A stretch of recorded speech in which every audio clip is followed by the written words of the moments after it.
Eh ben, merci d'être resté. Et on va vous parler de designers et développeurs, comment on va créer une différence sur nos sites web et sur nos interfaces en général. Donc avant tout, voici Cécile. Alors, je suis product designer et agiliste et Florent. Je suis développeur web chez Zenica, donc une société de services. Il y a eu pas mal de speakers de Zenica tout à l'heure, durant la cours de la journée, donc je ne vous présente pas Zenica. Et en tout cas, nous deux, on a un problème, c'est que, on a un constat, c'est que tous les sites se ressemblent. Donc là, ici, on a 3 sites. Un premier site qui vend des voiles, un deuxième site qui vend des voyages en Australie, et un autre site d'actualité française. Et les 3 sites, ils utilisent à peu près les mêmes éléments, les mêmes composants. Donc le select, c'est le même. Le système de tabulation de menu aussi, c'est le même. Bref, les sites se ressemblent. Et on trouve ça un peu dommage. On pourrait faire mieux. Et pourquoi ça? Pourquoi tous les sites se ressemblent? Là, parce que en début de projet, on a tous le réflexe, nous développeurs, d'utiliser une bibliothèque de composants. Donc là, en l'occurrence, les 3 sites qui se ressemblaient, ils utilisaient tous une bibliothèque qui s'appelle Material UI pour React. Bref, on utilise Material. Material, c'est connu comme étant le design de Google. Et ça, c'est notre premier réflexe. Et là, dans ce talk, durant ces 25 minutes, on va essayer de voir comment on peut faire différemment.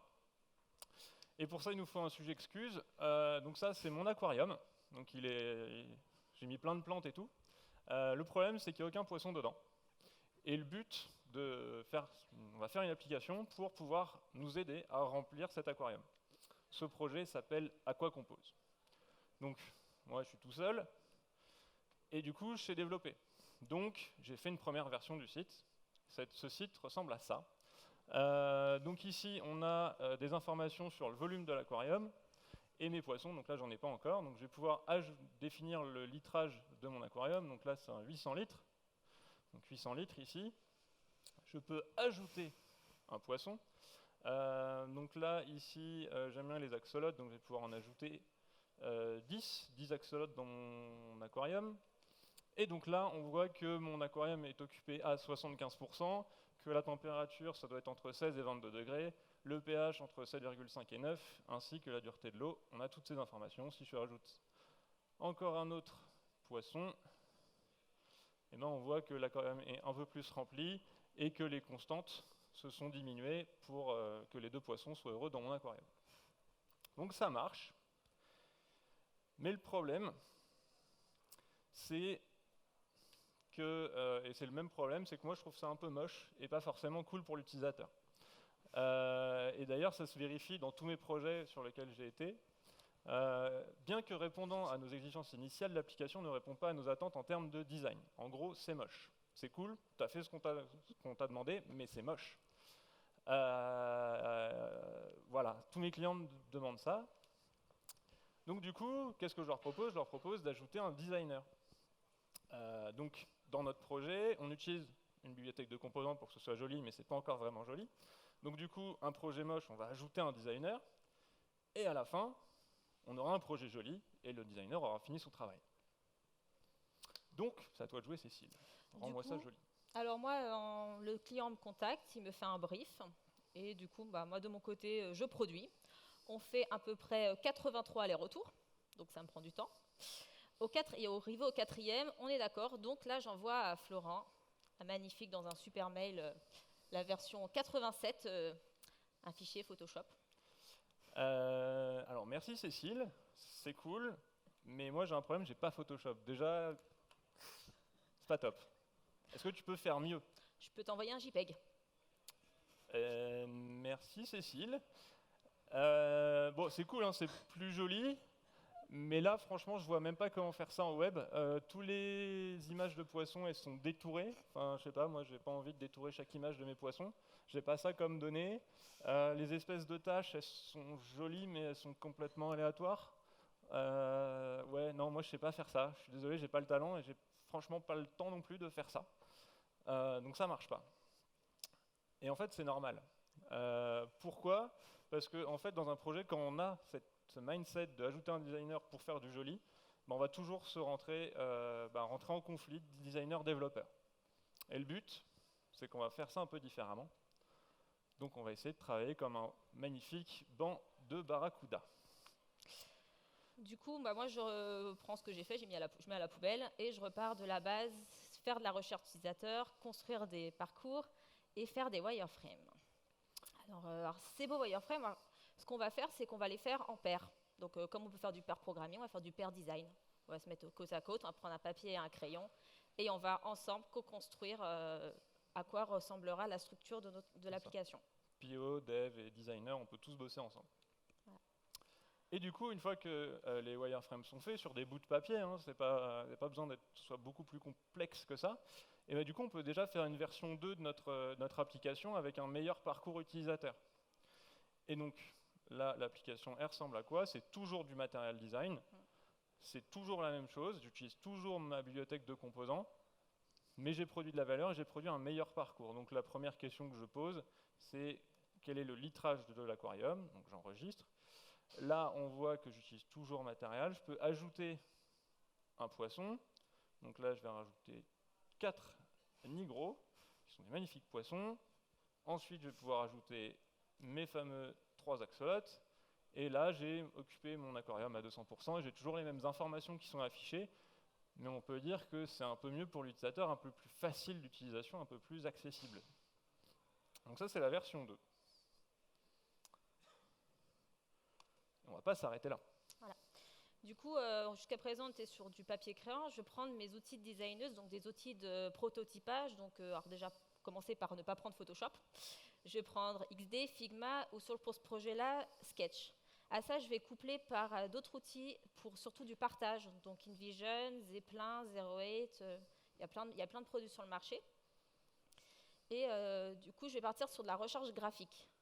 Donc ça va commencer par par de la recherche de choix sémantiques, parce que de l'UI, toute l'interface graphique, c'est vraiment des choix sémantiques. Donc je vais partir de qu'est-ce que c'est Aquacompose, de quoi on parle. On va parler de poissons, on va parler de vivants. Je vais créer en fait du coup vraiment un nuage de mots pour identifier des grands principes que je vais personnifier sous un mood board pour avoir vraiment un univers graphique. Et une fois cet univers graphique, du coup, faire une petite torche de tendance qui va expliquer quels sont parler de texture, de lumière, de mouvement, je faisais une typographie, une manière en fait de représenter, personnifier vraiment mon aquarium. Alors tout ça, c'est pour susciter de l'émotion. Donc on parle de design émotionnel parce que l'utilisateur, il a besoin d'être immergé dans un univers. Donc c'est vraiment travailler là-dessus. Et immergé, c'est le bon mot pour des aquariums. Donc je vais créer un magnifique, je vais créer plutôt, merci, créer un premier rendu d'un parcours, donc vraiment au pixel perfect pour vraiment avoir une idée d'à quoi ressemblera le produit, pour aussi valider avec le client, valider entre nous, etc. Donc, une fois qu'on a fait tout ça, on va pouvoir construire un design système du projet. Et là, c'est là où en tant que designer, ça devient un peu plus complexe parce qu'on nous a toujours inculqué qu'on fait des pages. Sauf que ça ne marche pas. Donc on pense qu'on doit penser comme les développeurs, penser composant par composant et non plus du tout page par page. Donc c'est vraiment la réutilisabilité. Et ce qu'on va faire aussi, du coup, c'est un peu... Et vu qu'on va travailler composant, les designers vont travailler composant, nous on travaille composant avec tous nos frameworks actuels, ou même en vanilla, on fait des composants aussi. Du coup, on va essayer d'avoir un langage commun, un même nom de composants, un même nom de couleur. Donc ça, vous connaissez ça déjà, si vous connaissez un peu le DDD, l'Ubiquitous Language. C'est important quand on travaille ensemble d'avoir les mêmes définitions. Ça paraît bête comme ça, mais c'est super important d'avoir le même langage. Ça évite d'avoir des bugs. J'aimerais un bleu plus bleu. Alors qu'en fait, on comprendrait mieux si j'aimerais bien que le primary blue soit un peu plus clair. Enfin, c'est des éléments de langage qui sont à voir et à partager ensemble avec tous les métiers. Alors du coup, moi, ce que je vais faire, c'est que j'utilise une méthodologie, un peu, on va dire un cadre, un framework. Donc j'utilise l'Atomic Design. C'est Monsieur Lao, Brad Frost, qui a théorisé ça. Donc on prend vraiment la métaphore du vivant, du plus petit élément, donc l'atome. Après, ces molécules, l'organisme, les templates et les pages. Donc je vais vraiment travailler sous cette méthodologie-là. Donc on va commencer par le début, c'est des éléments simples qui ont une valeur purement sémantique. Typiquement, les couleurs. Tout à l'heure, on parlait du même langage. Ben, moi, dans l'appellation de mes couleurs, je vais pas utiliser, par exemple, bleu Miami 2, mais Primary Dark, et pareil, Secondary 1, plutôt que orange. Voilà. Autre chose, on va parler aussi des styles typographiques. Donc, tout ça sera rationalisé, et que ça soit dans mon fichier de travail à moi, mon titre, je vais l'appeler H1, et ça sera dans le document central de la documentation, ça sera H1, comme dans son CSS. Ensuite, on a tout ce qui est lié à l'iconographie, donc les photos, les images, et notamment les icônes. Par pitié, les fonts à icônes, stop. Et oui, on utilise les SVG Sprites maintenant, c'est un petit aparté, mais vraiment les fonts icônes, c'est gros, c'est lourd. Donc utiliser les SVG Sprites, c'est 20 fois mieux, plus léger et plus moderne. Et bien sûr, on parle de poisson, on parle d'une animation, donc on parle de mouvement, on rend un produit vivant. À rendre un produit vivant, c'est utiliser des interactions, des animations. Et là, du coup, on va créer une bibliothèque d'animations qui vont servir dans toute l'application. Et là aussi, au milieu, vous parlez davantage des SVG, c'est un SVG qu'on a animé ensemble. Ce qu'on met aussi en place, c'est une grille, parce que ça va participer au pixel perfect, et moi, je vais éviter de lui dire, en fait, il va surtout éviter de me poser la question, mais tu voudrais que ce soit un peu plus à gauche, un peu plus à droite. Je vais éviter de lui dire aussi, je voudrais que ça soit à 9 pixels du bord. Donc, on va rationaliser, c'est une grille de 8 points. Un REM égale 16 pixels. Donc, toutes les mesures seront basées là-dessus. Alors, on a nos atomes. On va aussi commencer, on a parlé jusqu'à présent que de sémantique. Maintenant, on va parler de fonctionnel. Donc, on va prendre tous les atomes ensemble, on va créer des molécules. Donc, c'est vraiment des composants fonctionnels simples, typiquement un bouton, un input. Et on va surtout les penser interactifs. Donc, penser comportement. Là encore, on va aussi avoir de nouveau la notion de travailler ensemble sur comment créer l'interaction. C'est ça, en fait, là, on a travaillé ensemble pour ce composant. Ce qu'on voulait susciter, on a fait notre composant, on l'a designé à plat, et on a fait son animation. Pourquoi ? Pour susciter l'impression de monter des eaux, d'un remplissage, d'un aquarium. Donc on va pouvoir affiner un peu chaque partie de notre application, et on a très bien pu, vu que c'est des petits composants, c'est des petites choses, ça se fait rapidement, autant avoir des feedbacks rapides, une boucle de feedback super rapide, donc autant travailler avec le designer juste à côté. Et développeur, designer, on peut très bien faire du pair programming sur des composants l'un à côté de l'autre. Voilà. Et aussi, on va penser guideline. Je vais du coup spécifier que je voudrais telle margine, tel padding, etc. Du coup, ça permettra vraiment de garder une homogénéité sur tout mon parcours. Après, donc, on a deux composants assez simples de la molécule et on va passer sur de l'organisme. Donc, typiquement, là, j'ai une carte. Donc, un organisme, c'est un composant composé de plusieurs composants simples. Je ne sais pas si je ne vous ai pas perdu. Donc là, par exemple, j'ai un bouton, j'ai plusieurs boutons, j'ai un titre, une image, etc. Donc là, ça va vraiment être des choses, et on va aussi les penser dans leur globalité d'un point de vue responsive. Ensuite, on va de nouveau aussi du coup travailler ensemble, c'est sur le template. Donc comment est fait la sémantique de la page, comment on va pouvoir améliorer justement la sémantique de la page et comment sont organisés les différents templates qui seront utilisés sur nos pages. Voilà. Et enfin, je vais recréer des pages types avec différents états, mais avec vraiment tout le wording, tout à quoi ça devrait ressembler une fois terminé. Donc le H1, ce sera le nom de mon poisson. Je vais vraiment être dans la notion de à quoi je veux que ça ressemble à la fin. Et pour ça, pour faire ces composants, pour travailler ensemble, on va utiliser des outils. Et un outil super pratique pour travailler des petits composants, parce qu'on n'a pas envie de le mettre dans notre application et dans notre contexte, on a envie que ce soit des composants qui marchent partout. Donc on va pouvoir utiliser un outil qui s'appelle Storybook pour travailler ensemble, pour travailler ces composants, et c'est vraiment l'outil du développeur pour faire son design system. Et on a aussi un outil de documentation du design system, où là c'est vraiment la jonction, c'est vraiment ce qui va nous, ce dont on va se servir pour avoir la référence de notre design system, ce qu'il appelle 08. Donc petite démonstration. Ici c'est Storybook, donc vous voyez j'ai développé un composant typographie. Donc là c'est un composant typographie, on voit toutes les différences. Donc c'est un composant qui prend une variante en entrée, donc là c'est la variante texte. Je peux avoir la variante error, donc on voit ici que je change dynamiquement en fait les propriétés de mon composant. Donc là c'est un H3, et j'ai les différentes variantes qui sont affichées en dessous. Par exemple, un bouton, là c'est pareil, je vais pouvoir afficher le bouton, et je vais voir l'effet de vague. Donc là, on a poussé un peu le bouton un peu plus loin pour avoir cet effet de vague qui monte, et on peut aussi, dans Storybook, voir les on-click, les événements qui sont trigger par le composant. Ce qui peut être sympa aussi, c'est qu'on voit que le composant il est testé, donc on peut avoir les tests. Et on peut voir aussi l'accessibilité. Là, par exemple, l'accessibilité, je peux engueuler Cécile parce qu'elle m'a donné des couleurs qui ne sont pas forcément top. Mais c'est pas trop grave parce que c'est pour ce qui est désactivé, donc ça va, ça passe quand même. Je t'en veux pas vraiment, Cécile. Et ça, c'est 08. Ça, c'est notre outil de documentation. Voilà. Donc c'est un outil où moi j'ai la main en tant que designer, je vais pouvoir du coup expliquer tout le fonctionnement de mes composants.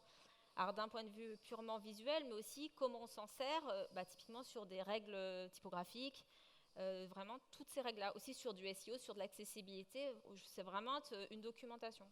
Donc par exemple, là, ce qui fait partie du design, c'est aussi des règles de français. Par exemple, on met toujours un espace inséclable avant le 2 points. Donc ça, c'est spécifié, c'est dans la doc, on doit la suivre. Donc c'est le genre de choses que l'on doit respecter si ça rentre dans le design system.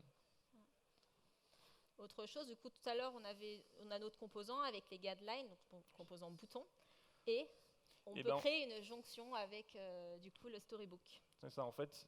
Là, ici, en haut, on a la doc, donc comment il doit être le bouton, et en bas, on a l'implémentation qui est directement bindée avec storybook de tout à l'heure. Ok, donc là, c'est bon, un design system.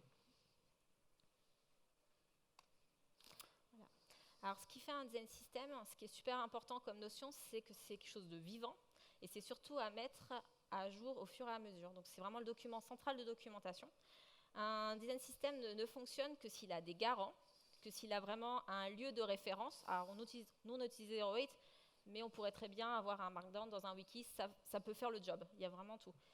C'est un doc de référence et surtout accepter de la part de tout le monde que c'est quelque chose qui évolue, que ce n'est pas gravé dans le marbre. Par exemple, Material Design, donc le design system de Google, il évolue sans cesse. Voilà. Et surtout, ça ne fonctionne que si toute l'équipe est embarquée. Alors quand on dit toute l'équipe, ce n'est pas uniquement les designers et développeurs, c'est aussi le PO, le stakeholder, pourquoi pas même les utilisateurs, toutes les personnes qui ont un lien plus ou moins proche avec le projet, parce que mine de rien, c'est quelque chose qui demande un temps, un budget, et qui ne peut être maintenu que si c'est un projet global. Et du coup, quelles sont les implications de faire un design system dans le code? Parce que ça, on a vu ce que c'était en fait le design system, c'était une doc pour développeurs designers. La première règle, vous avez tous dans vos projets un dossier common avec tous vos composants communs. En fait, de faire un design system, c'est juste renommer ce dossier common en design system et on a nos composants communs. Donc c'est une première chose qu'on peut faire. Alors, bon, c'est pas vraiment que ça, il y a un peu plus de choses. Mais néanmoins, c'est pas très loin de la vérité. Et dans ce dossier design system, donc tous nos composants qui vont faire notre design system, on va se fixer quelques règles. Donc on va se fixer la règle que les composants soient simples, flexibles, personnalisables, testés et documentés. Alors, flexible, pourquoi? L'utilisateur du design system, donc si on utilise un composant, on veut juste utiliser le style de ce composant. On ne veut pas forcément utiliser la sémantique qu'il y a derrière. Alors c'est bien si elle y est par défaut, mais on veut pouvoir souvent la surcharger. Donc là, ici, on voit qu'on a un petit props pour la typographie qui s'appelle component et qui est égal à h2. Ça veut dire quoi? Ça veut dire que je vais définir moi-même quel composant HTML sera utilisé. Donc c'est super bien pour la surcharge, c'est important. Et on a personnalisable aussi, pourquoi? Parce qu'on a envie que notre composant il y ait toutes les variantes disponibles. Donc ici, on a la variante H1, donc ça s'affiche comme un H2 sémantiquement, mais dans le design, ça s'affiche comme un H1 dans ce cas-là. Donc c'est super important. Ça doit être testé aussi, c'est des composants qui sont utilisés partout dans votre application, c'est vraiment la base de votre application. Du coup, ça doit bien marcher et partout. Et tester pas uniquement dans le contexte de votre projet. C'est là où des outils comme Storybook, c'est pas mal, parce que ça vous permet de tester dans un environnement complètement neutre, complètement cloisonné, vos composants.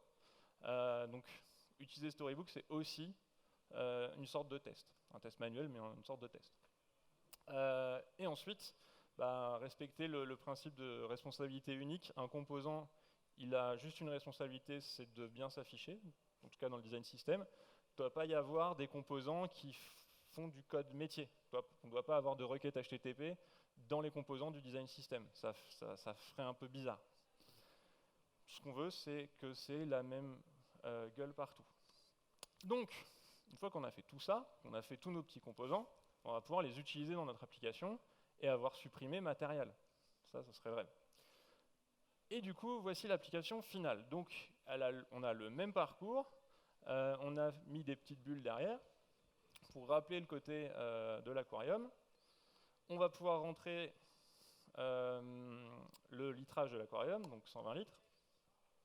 Je peux, là j'ai les mêmes informations, c'est affiché dans le même endroit, mais on voit que c'est beaucoup plus immersif. Donc ici, je vais pouvoir ajouter mes 3 nigros et mon axolot. Toujours, donc ça marche. Mes boutons, ils s'affichent un peu toujours pareil, mais c'est pas grave. On a notre design system, on est vraiment différent. Là, on a fait un pas, vraiment, on s'est démarqué de Google en fait. Là, on n'a plus notre application de gestion initiale, on a vraiment l'application plus immersive et au moins différente.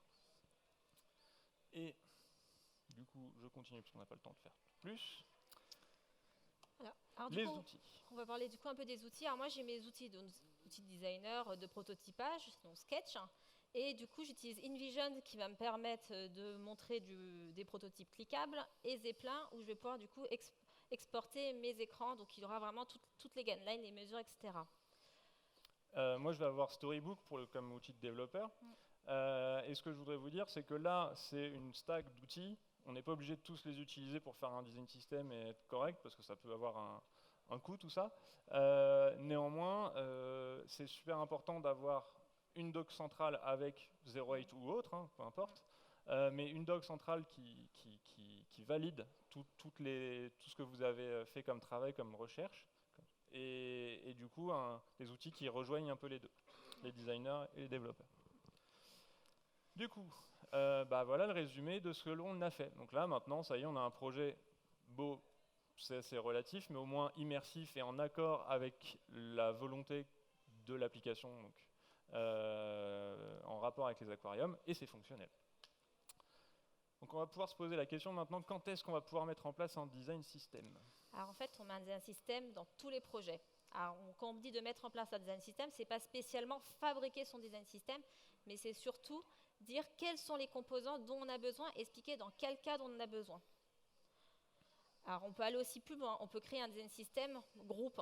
Alors, un design system groupe, ça va te permettre de faire d'autres applications, d'autres sites. On pourrait imaginer qu'on fait une application pour les bassins ou autre, les plantes d'aquarium. Si vous avez d'autres idées par rapport à ça, on peut. Mais également tout ce qui est lié à notre support de communication, de marketing, tout ça pour avoir vraiment une impression de branding, on a une identité de marque et on est reconnu par les clients, les utilisateurs potentiels. Mais je vous mets un petit warning quand même, jamais on commence par avoir un design system groupe pour une société. Ça marche pas, c'est comme un peu, je veux dire, je vais faire un projet, mais je vais d'abord faire le framework pour faire ce projet. Ça n'aurait pas de sens. Donc toujours un design system, on fait un projet, même si c'est un projet prétexte, on fait un projet et on le finit, et ensuite on extrait le design system de ce projet pour l'offrir au groupe et pas l'inverse. Ça marche pas. Et ensuite, donc là on a montré, le design system c'est vraiment une documentation et c'est avant tout du design. Je vous ai montré des choses avec Storybook, mais c'est une implémentation React. Donc avant, quand on fait un design system, on pense cross-technologie. C'est du design, peu importe la technologie, c'est pour l'utilisateur qu'on fait ça, c'est pas pour les développeurs. Donc c'est vraiment du design avant tout, donc pensez cross-technologie. Donc, dans notre schéma, donc, une fois qu'on a construit le design system projet, là on peut extraire le design system group et un peu généraliser ce qu'on a fait dans le projet.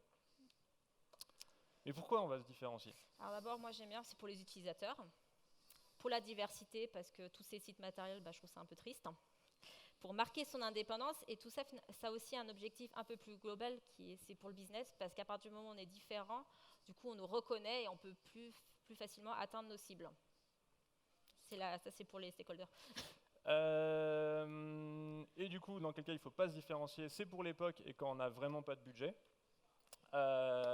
Et dans tous les cas, faites pas mon erreur, n'utilisez pas matériel parce que c'est cool, parce qu'on peut l'utiliser partout, mais plutôt utiliser un design adapté. Matériel, ça convient pas du tout aux applications de gestion et des animations dans tous les sens, ça va pas pour les utilisateurs qui doivent bosser dessus.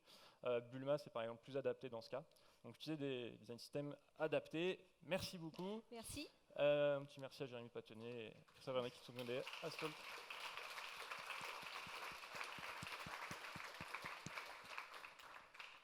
On va prendre quelques questions.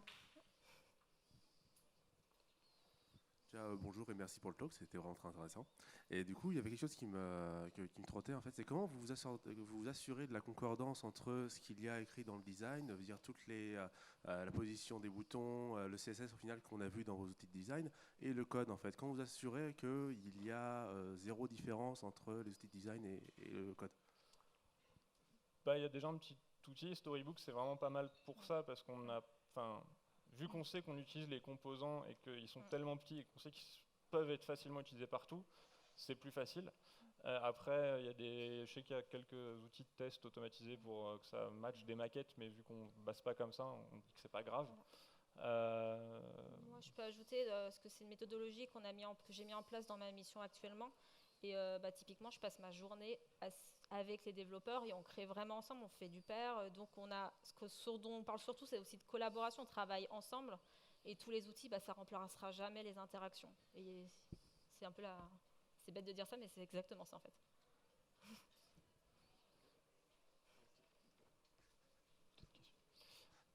Juste un petit truc que j'ai pas dit, mais c'est pas une mauvaise chose d'utiliser matériel en début de projet. C'est même bien, ça permet de livrer de la valeur rapidement. Donc continuez à utiliser matériel Bulma, utilisez juste le bon. Et si vous avez envie de le déplacer, déplacez-le, supprimez-le de votre projet au fur et à mesure, mais livrez de la valeur avant. C'est important. Bonjour, merci beaucoup pour le talk. Très intéressant, effectivement. Alors, moi, j'aurais une question, peut-être deux, dépendamment de la réponse à la première question. Pour le pair design, est-ce que vous ferez du pair design dès le départ ou il y a déjà un petit quelque chose de produit au niveau design et à faire valider, à affiner, ou c'est vraiment dev et plus design dès le premier pixel? Pour être totalement honnête, je fais ça dès le départ et j'inclus vraiment les développeurs dès ce qu'on appelle user research. Donc, je les emmène même voir les utilisateurs avant de me mettre à designer. Donc, ils sont vraiment intégrés à tous les niveaux de décision. Et je ne prends aucune décision sans qu'eux soient d'accord et qu'ils y aient participé, ce qui évite beaucoup de discussions et que tout le monde est aligné. D'accord. Du coup, j'ai une deuxième question, si je peux me permettre.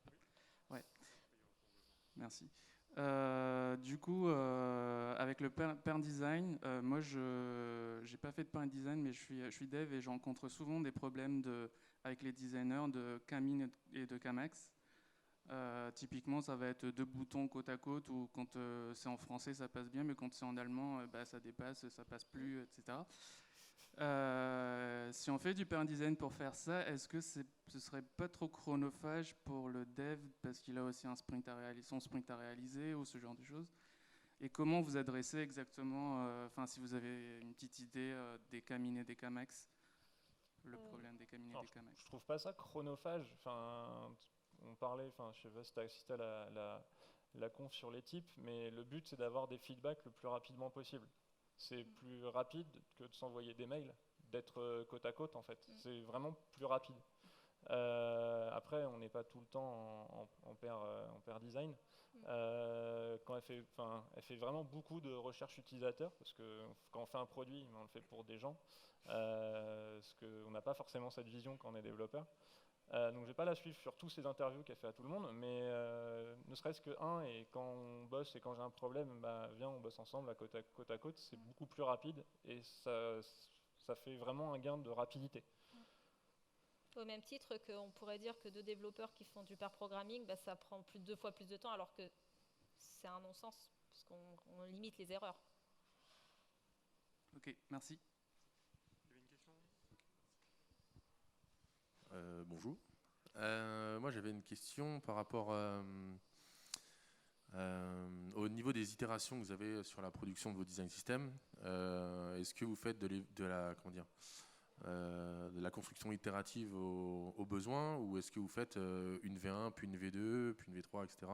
Et dans le cas d'une V1, une V2, V3, comment vous gérez les évolutions passant d'une version à une autre par rapport au produit que vous avez release en développeur, au niveau du développement? Alors, ça dépend de ton projet. Là, clairement, moi j'ai fait V1, V2, V3, c'était juste pour l'exemple. Donc je ne maintiens pas les V1, V2. Donc s'il y a des bugs, je ne les corrigerai pas. Mais sinon, non, enfin, il y a les gestions de version, c'est comme tout projet informatique. La doc, elle peut être versionnée si jamais vous voulez. Mais, ce que je veux dire par là, c'est que comme vous faites justement du pair design, normalement, je pense que le développeur va d'abord construire une partie de son design avant même que le développeur l'intègre. C'est-à-dire que d'abord il y a le design, puis le développement, puis le design de la V2, alors qu'on est toujours sur le développement de la V1. Comment vous gérez en fait cette itération, ce moment de dire ok, je suis en train de préparer la V2, je peux pas avoir forcément le feedback du développeur parce qu'il est en train d'intégrer toute la V1. À quel moment en fait vous pouvez gérer en fait cette partie-là où le pair design n'est pas faisable en fait? Tu bosses normalement du coup, et puis fais plus de recherches.